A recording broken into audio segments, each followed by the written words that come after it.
So hello friends, welcome to my channel जहां हम सीखेंगे कॉमर्स एक बहुत ही मजेदार और आसान तरीके से।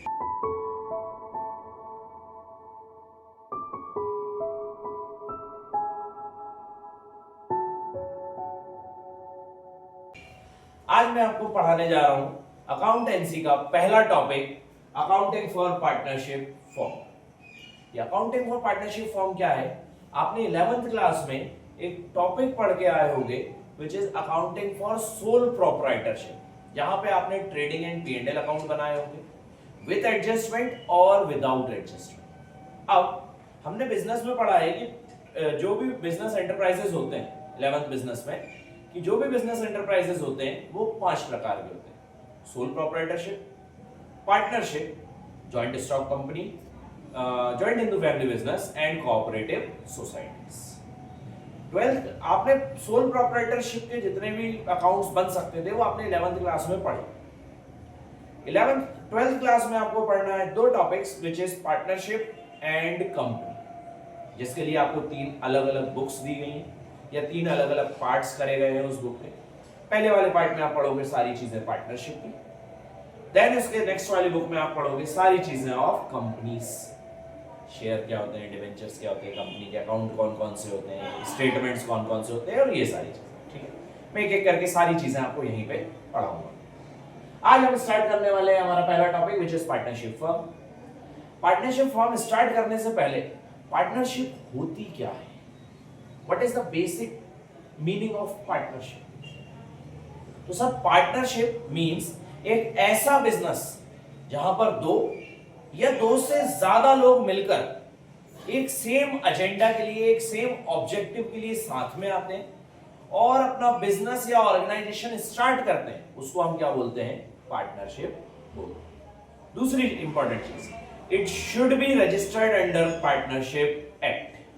वो जो फर्म है वो पार्टनरशिप एक्ट के अंदर रजिस्टर्ड होनी चाहिए और उसमें 2 या 2 से ज्यादा लोग होने चाहिए, तब हम उस बिजनेस को क्या बोलेंगे या उस एंटरप्राइज को या उस ऑर्गेनाइजेशन को क्या बोलेंगे?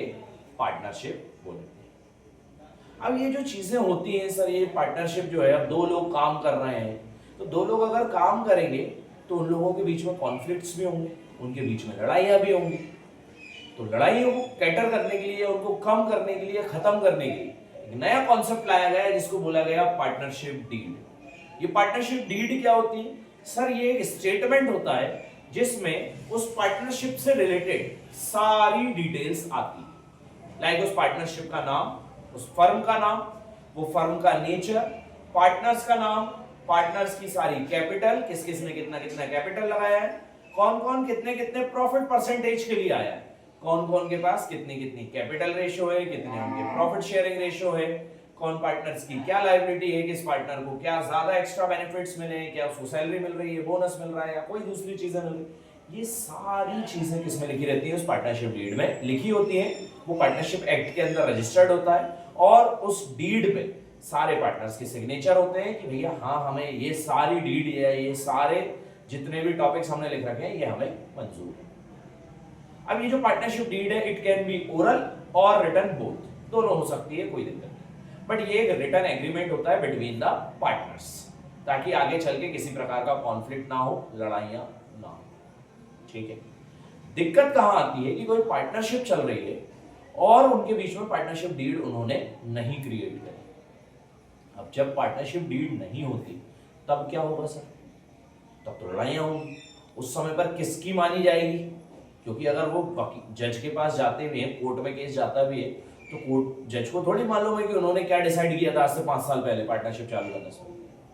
तो उस समय पर कुछ नियम बनाए गए हैं हमारे अकाउंटेंसी में कि अगर पार्टनरशिप डीड नहीं है तो इन नियमों को आपको फॉलो करना पड़ेगा। वो नियम कौन कौन से हैं कि पार्टनरशिप डीड, मैं शॉर्ट में लिख रहा हूं बेटा, है ना, कंफ्यूज नहीं होना।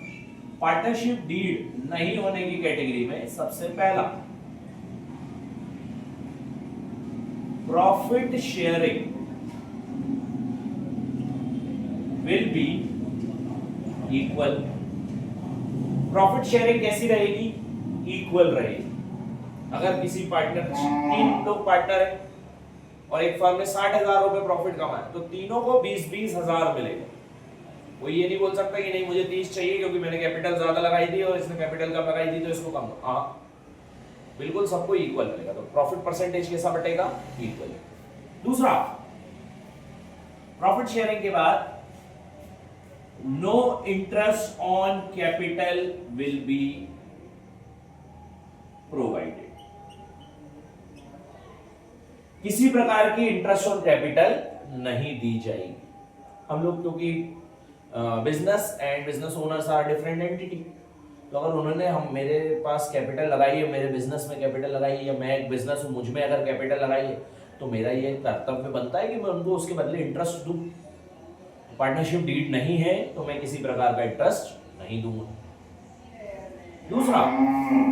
तीसरा, no interest on drawings will be charged. अब अगर हम इंटरेस्ट ऑन कैपिटल नहीं दे रहे हैं तो हम इंटरेस्ट ऑन ड्राइंग लेंगे भी नहीं। ठीक है, ध्यान रखना। ये होते क्या क्या है इसे समझ लो कि सपोज मान लेते हैं कि ये ओनर है और ये फर्म है। ओनर ने जो फर्म में पैसा लगाया उसको अपन क्या बोलते हैं, कैपिटल। और ओनर ने अगर फर्म से पैसा निकाला उसको क्या बोलते हैं, ड्राइंग। तो अगर फर्म से पैसा निकाला तो बदले में फर्म को क्या देगा ओनर, इंटरेस्ट ऑन ड्राइंग देगा सर बदले में। और रिटर्न में फर्म इसको क्या देगी, कैपिटल के बदले इंटरेस्ट ऑन कैपिटल देगी। तो अगर पार्टनरशिप डीड नहीं है तो ना तो इंटरेस्ट ऑन ड्राइंग लिया जाएगा ना ही इंटरेस्ट ऑन कैपिटल दी जाएगी। There will be no interest on capital will be provided and no interest on drawing will be charged. Fourth, salary, bonus, commission will not be paid. हम किसी प्रकार का salary, bonus, commission या कोई extra पैसा जो कि पार्टनर को देने वाले थे नहीं देंगे। ठीक है, हम साफ मना कर देंगे, we will not provide anything. And fifth one, if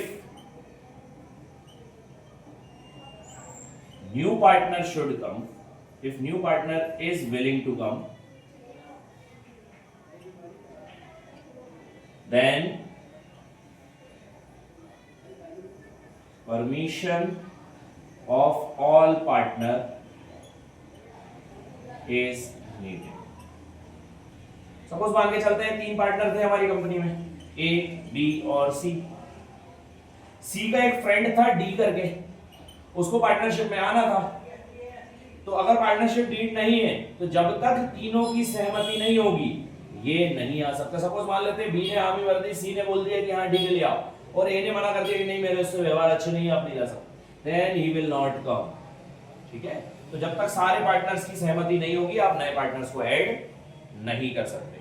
और एक और लास्ट टॉपिक और most important topic which is interest on loan. ध्यान से सुनना बेटा, ये वाला टॉपिक सबसे ज्यादा जरूरी है, इंटरेस्ट ऑन लोन। अब लोन दो प्रकार के होते हैं, पहला और दूसरा, 2 केसेस होते हैं इसमें। पहला, जब पार्टनर फर्म को लोन देगा तब क्या, और जब फर्म पार्टनर को लोन देगी तब क्या। तो अगर फर्म ने पैसा पार्टनर ने पैसा फर्म को दे रखा है लोन की तरह पे, तो पार्टनर फर्म से कितने परसेंट पे लेगा, इंटरेस्ट 6%। इंटरेस्ट ऑन लोन कैसा दिया जाएगा, 6%। और अगर फर्म ने पार्टनर को लोन दे रखा है तो फर्म पार्टनर से किसी भी प्रकार का इंटरेस्ट नहीं मांगेगी। ठीक है, तो in the absence of partnership deed ये 6 चीजें हमें जरूरी होती है। सबसे पहला, profit sharing will be equal. Profit sharing कैसी होगी बेटा, इक्वल होगी, बराबर होगी। दूसरा, इंटरेस्ट ऑन कैपिटल प्रोवाइड नहीं किया जाएगा, इंटरेस्ट ऑन ड्रॉइंग चार्ज नहीं किया जाएगा, सैलरी, बोनस, कमीशन नहीं दिया जाएगा। कोई नया पार्टनर आना चाहता है तो सारे पार्टनर्स की सहमति होनी चाहिए। और इंटरेस्ट ऑन ड्रॉइंग के 2 केसेस पढ़े अपन ने, अगर पार्टनर फर्म को लोन दे रहा है तो फर्म से कितने परसेंट पे लेगा, 6% पे देगा। और अगर फर्म पार्टनर को लोन दे रही है तो वो इंटरेस्ट चार्ज नहीं करेगी। ये चीजें कब होती हैं, in the absence of partnership deed. Hopefully ये वाला टॉपिक आपको समझ आया होगा।